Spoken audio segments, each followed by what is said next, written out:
So to install Wamp, which is the Windows application server, which will enable me to run PHP and databases on my web server, I'm going to go ahead in Google. I'm just going to type in WAMP, um, and that will take you to the website, wampserver.com.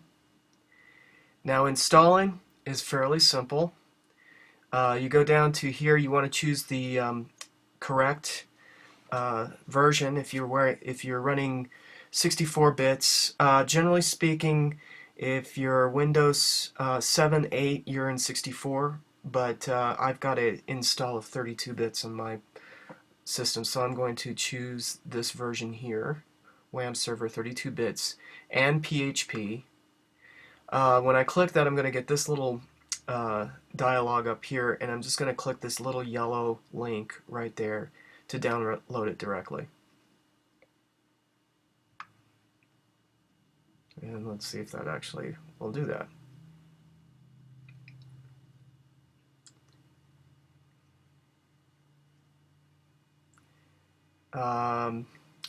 It takes me to SourceForge, and what I'm going to do is go ahead and click the WAMP server link.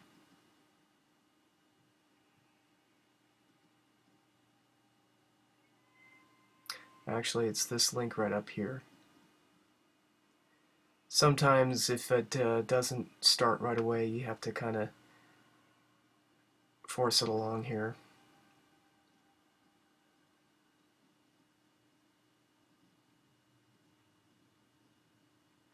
There it is. Let's wait for the download button to become active.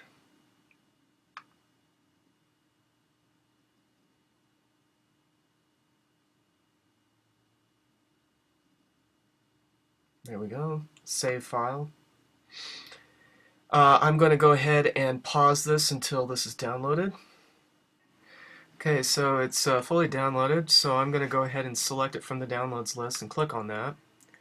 And click Run.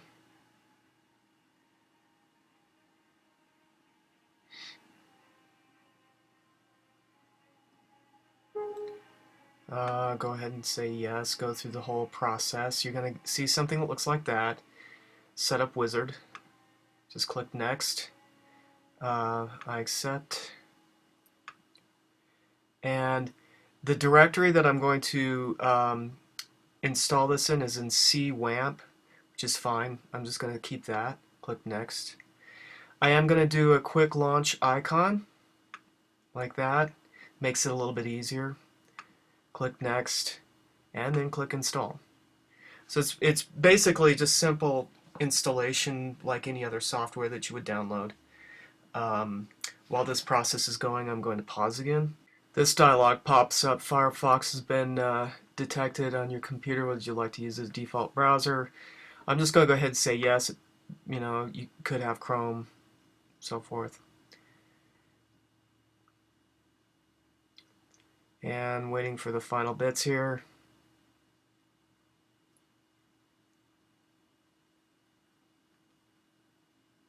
Now in my case, my firewall is blocking this, so I'm going to go ahead and say allow access. What you have here is an SMTP preference email. I'm localhost. Make sure you keep that the same. This one where it says email, I'm just going to type in my email really quick here. I don't really know why they do that. Click Next and finish. That's about all there is to it. Go ahead and just keep on clicking yes for all the default things coming up. Now, what you're going to see down in the lower right-hand corner of your quick launch icon bar is a little icon. It's going to be green here, and this is your WAMP server. If you want to stop all services, then what you would do is just click Stop and Start based on these two. What I've got going now is MySQL, PHP, and Apache. All those services are going.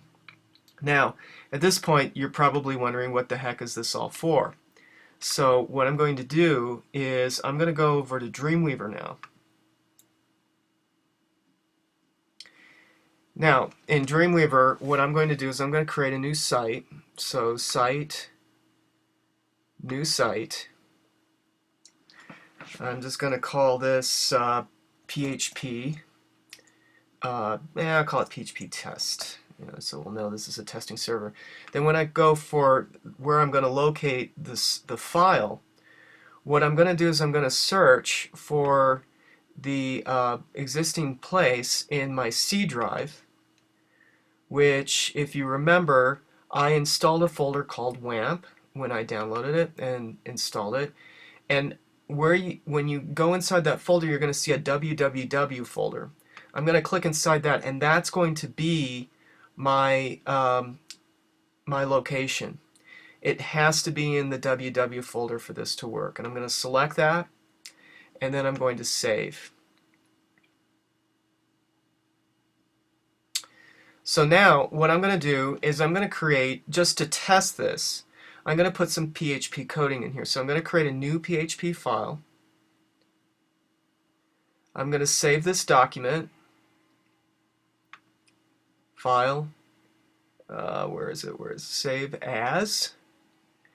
And in my www here, I'm going to save this as test. This will be test.php. And save that. So there I have my test.php.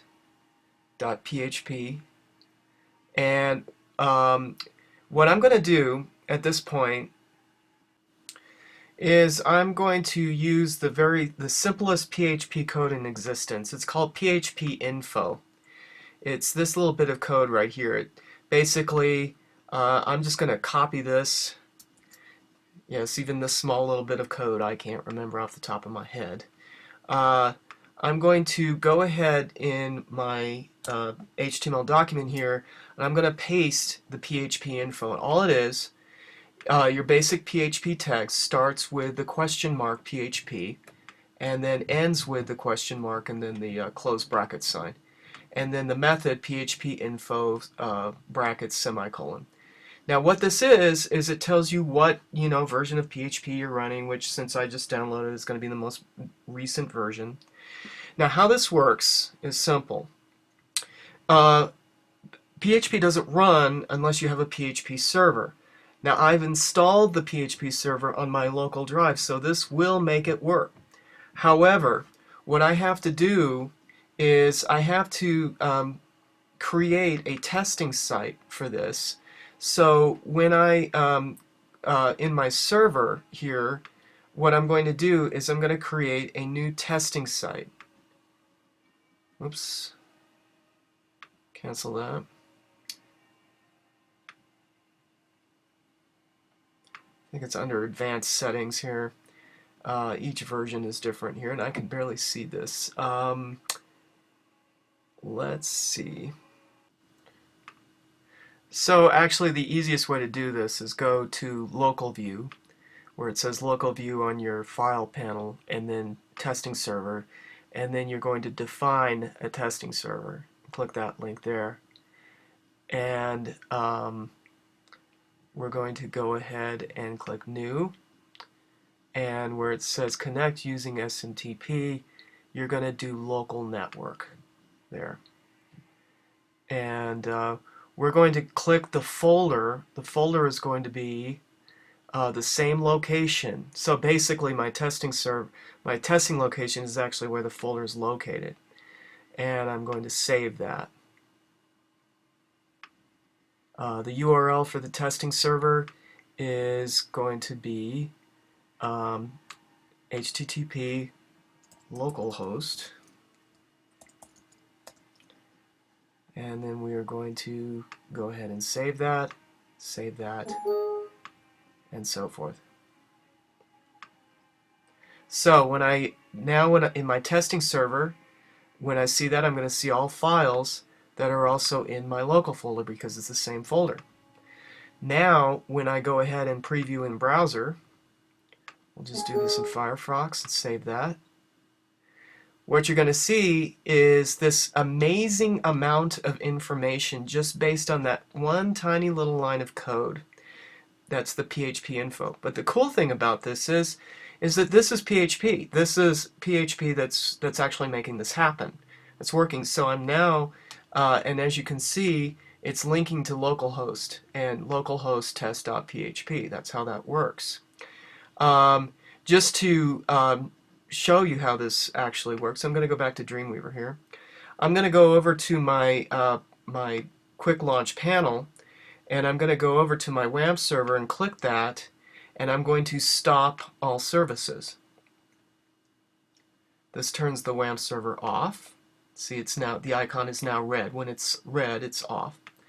I go back in here and I'm going to preview in Firefox again. And that's what I'm getting now. It can't read the PHP because the PHP server is now off. So this is how I have now actually installed Apache, PHP, MySQL on my system. So now all three of those aspects will work on my local computer. I don't have to upload any of my files. And you would use this many times as if you were going to design websites, WordPress sites, and things like that. If you didn't have any kind of online connection, you could build your sites locally. Once they're done, then you can take those files, upload them, and then you would connect to your remote server database. But very, very useful way for testing, for building things locally, in case you didn't have Wi-Fi access and so forth.